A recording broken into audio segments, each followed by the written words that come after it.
Hello friends, this is David Sami with a Christian Journey. Today we'll be doing the part 2 in our series entitled Christianity in a Secular Society. We want to look at 3 examples of how secularism has caused some Christian leaders to reinvent Christianity in order to appeal to the masses who have been influenced by secularism. There is a growing movement among some church leaders to redefine the mission of the church. We can find the example of this in Rick Warren's purpose-driven movement. One of the major ideas in purpose-driven movement is that the world can be transformed by working together with other groups and other faiths to eradicate social issues or social ills. Things such as AIDS, poverty, education, that these things we can eradicate by all coming together.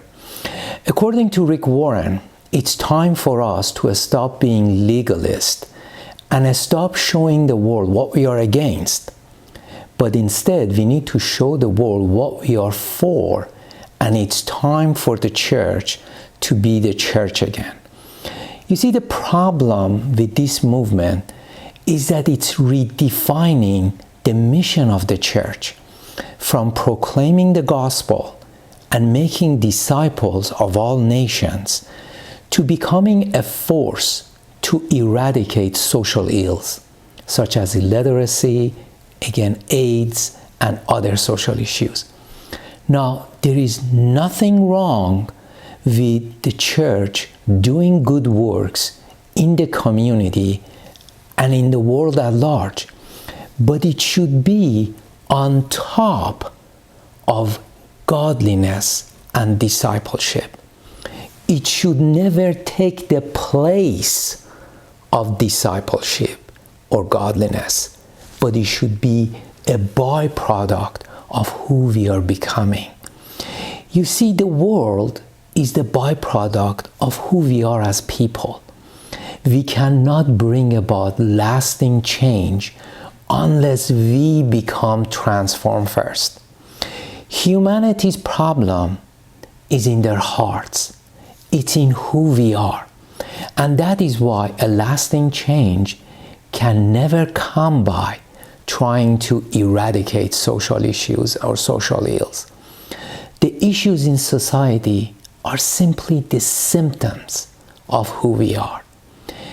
A more permanent change can come about as the result of the church focusing on godliness and making disciples. Then gradually the society will be transformed as a result of who we are becoming and what we are, in a sense, producing in the society. Many people feel that the reason that Christianity lost its influence in the US is because a lot of mainline denominations became apostate and became lukewarm. A society rises and falls on the basis of its spiritual houses. When we be able to produce godly people in the society will become better and it becomes more whole. But when we don't produce godliness, we are going to have issues in society because of who we are. We are fallen beings. And then social ills are inevitable. But if we focus on social ills, you see, all we are focusing is the symptoms. But we can push the church in that direction, which in my judgment would be misguided.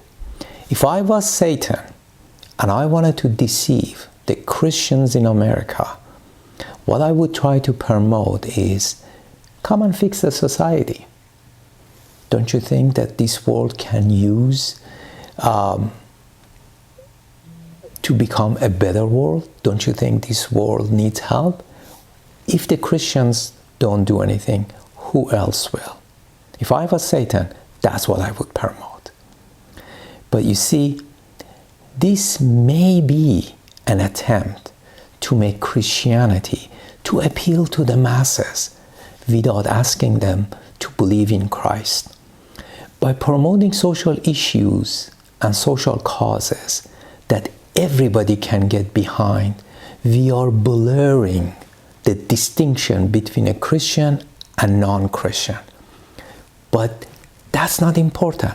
Let's all get together to make this world a better place. You see, the focus is being shifted from the world to come to this world. And especially, I think our young people can get really seduced by this ideology, because when they go to college, everybody tells them, hey, you can change the world and it's your mission and purpose to recreate the world. But how hard it is to change ourselves, and how hard it is to make ourselves to become better. But you see, it's really easy to make people follow behind causes and do an exchange for things that are lasting, things that we find all over the New Testament. But you see, this may be one of the influences of secularism on the Christianity, and these leaders trying to reinvent Christianity to appeal to the culture rather than being transformed and becoming an example to the culture. Now, we mentioned in our previous video, this is example 2. We mentioned in our previous video that in secularism, there are no absolutes. Truth is subjective and relative. If you have a generation that has grown up with these ideas, biblical Christianity would be dry and boring. If we want to reach this new generation, we need to create an alternative to biblical Christianity that is accepting, subjective, and experimental. Some things that we can feel and experience rather than read dogmas or theology. And what is gaining popularity in some circles is a form of Christianity that is subjective and experimental. We are all about creating a presence where you can experience, feel, and touch God. In some circles, this takes the form of mysticism. We are trying to connect to God directly, and we want to have an experience with the divine. We begin to engage in practices that are not biblical, such as contemplative prayer, centering prayer, Christian yoga, practices that are based on Eastern religion and philosophies, and we are incorporating them into some form of Christianity, and in order for us to have an experience with God. You see, the key here is the experience. I want to feel God. I want to feel His presence. I want to have an experience with God. Theology, things like that, objective truth, I'm not interested in those things. But I am interested in having an experience with God where I can feel Him, where I can feel His presence. You see, the key here is not conformity to Christ, but it is a very self-centered form of spirituality that I want to have an experience with God, and I want to bypass everything and go directly to God and have this experience with God. When we engage in these practices, we begin to move away from the Word of God and the rational, objective Christianity, and we replace it with a subjective experience that is shared by other faiths in the East. You see, here, what we are lacking is theology. And right belief does not really matter as long as you can help me experience God and I be sent in an inward journey to experience the divine. It's very subjective that it can appeal to a generation who have lost sight of objective truth, that there are no objective truth to be found, but everything is centered on being subjective and experimental. See, that's our number 2 example of how we are appealing to the culture. And we think this way we are reaching the new generation by, in a sense, conforming to who they are and what they are like. But I think we should manifest how our message is relevant in its objective form and be able to communicate why it matters and how it's relative, rather than trying to reinvent and mix Christianity with other practices that are not biblical at all. Now, our example number 3, if this world is all there is, and what becomes paramount in our pursuit is to achieve our goals and dreams. Success is defined by achieving success here and now. And you know, there is a form of theology that has been around for a short while that appeals to this kind of secular thinking. And this theology is called commonly prosperity gospel. This theology basically claims that if you have enough faith and believe in God, you could end up with a successful and prosperous life here and now. In a secular society, what matters is here and now. And people are driven to find success and well-being in this realm. And some of these religious leaders have figured out what the people want and what they are looking for. And they are actually changing Christianity and making it something that would appeal to the masses who are looking for success and pursuing their goals, their vision here and now. It's a theology that exactly fits what these people are looking for. And basically, in this theology of health and wealth and prosperity gospel, God becomes a means to an end. I'm not looking for God, but if God can be a use to me in order for me to become prosperous, to achieve my goals, to achieve my dreams, okay, that's fine. I come to that church. I come and listen to those messages. But you see, God is not the end result and end goal. He is a means to my goal, to what I'm looking for. And these people are basically prostituting Christianity to make it conform to what I want, what I am looking for, and what my goals are.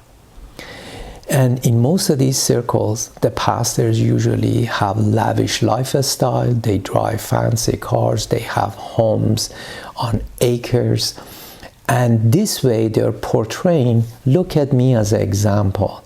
I can show you principles that you can become just the way I am and gain everything that I have gained by using God and His principle. I mean, I cannot believe how many people are filling these churches.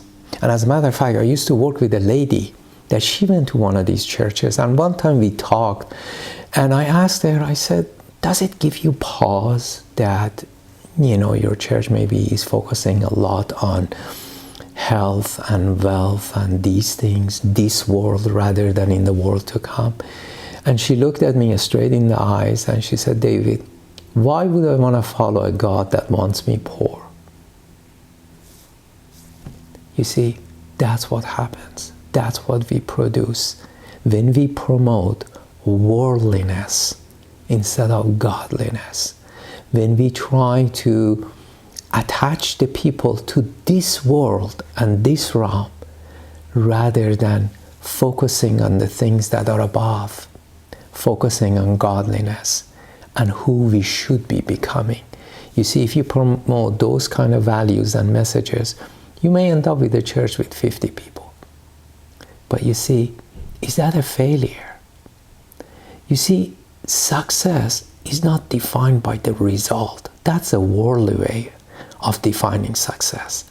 Success is defined by obedience. That if you obey God, you can leave the results to God, and whatever it would be fine. God is not asking you for a result, but He's asking you to be obedient and be truthful and faithful to His message, not try to reinvent things in order to appeal to the masses who have been conditioned by secularism, by this world. So these are just, again, 3 examples of how we are trying to redefine Christianity and making its message to become popular to the world in order to appeal to the masses, in order to appeal to a generation that has been thinking and has been molded by secularism. But in reality, we need to be true to the gospel and its message and leave the results to God, whatever the results it may be. So, these again are just only 3 examples. Maybe you can think of more, but I wanted to highlight how easy it is for culture to influence us and for us to remake ourselves after the image of the culture, rather than remaining true to the message and leave the results to God. When we go down this road, we usually end up losing who we are. And this is what I think is happening. It's becoming more harder and harder to distinguish between a Christian and non-Christian, because we are behaving and acting just like an unbeliever, that we are actually experiencing a Gnostic Christianity. Maybe we'll try to get into some of those things later, but these are things that what I see that is happening to us in our culture. So this is David Sami, and may the Lord be with you. May He watch over you. May He give you peace as you ponder on some of the things that we discuss here today. And may He be with you until next time we meet again. This is David Sami with the Christian Journey.